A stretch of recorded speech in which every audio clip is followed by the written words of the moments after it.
malgré les rumeurs récentes concernant l'intérêt du FC Barcelone pour l'attaquant norvégien Erling Haaland, ce n'est pas la première fois que le club catalan a eu des vues sur ce joueur. En 2022, avant l'arrivée de la star polonaise Robert Lewandowski, le Barça avait tenté de recruter Haaland. Les négociations ont débuté par des contacts avec son agent de l'époque, Mino Raiola, qui s'est rendu à Barcelone pour discuter de l'accord. Bien que cet accord ne se soit pas concrétisé à l'hiver 2021, des sources proches de l'agent ont confirmé que Haaland avait donné son accord pour rejoindre Barcelone durant l'été 2022. Xavi Hernandez s'est même rendu en Allemagne pour rencontrer Haaland et lui présenter le projet du club. Finalement, en raison de la situation financière délicate de Barcelone à cette époque, le transfert de Haaland est devenu irréalisable. Par conséquent, il s'est tourné vers l'Angleterre pour rejoindre Manchester City, sous la direction de Pep Guardiola. Après son contrat, le Barça est prêt à le signer pour son prochain contrat. Pendant sa saison à Manchester City, il aurait voulu aller au Real Madrid parce que c'était son rêve, mais comme le Real Madrid a pu signer Mbappé et Endrick, ils ne peuvent pas signer une autre grande star comme Haaland. Maintenant que le Barça va bientôt sortir de sa crise financière, ils peuvent et voudraient avoir Haaland dans leur équipe. Le parcours de Haaland au Barça est une histoire de presque, mais pas tout à fait. Le Barça a dû faire face à des défis financiers importants, ce qui les a empêchés de faire des signatures majeures comme celle de Haaland.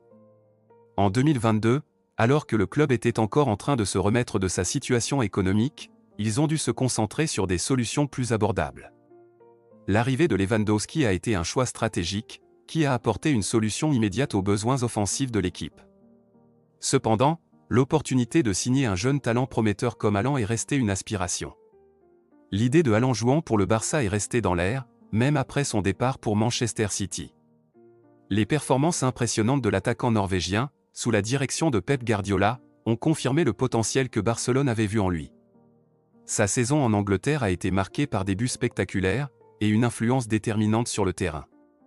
Cependant, son rêve de jouer pour le Real Madrid a toujours été une ombre persistante.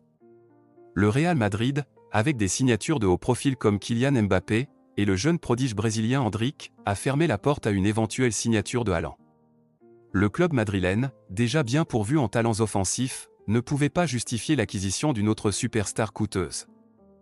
Maintenant, avec la crise financière du Barça en train de se résorber, le club catalan voit une nouvelle opportunité de ramener Haaland dans ses rangs. La direction du club travaille sans relâche pour améliorer la situation économique, ce qui ouvre la voie à de futures grandes signatures. Haaland, avec son talent indéniable et son potentiel à long terme, reste une cible prioritaire pour le Barça.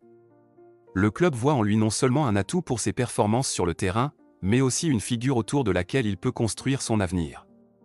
Le FC Barcelone est prêt à faire un nouvel effort pour attirer Haaland, convaincu que sa présence pourrait redéfinir l'équipe et renforcer sa compétitivité à la fois en Liga et sur la scène européenne.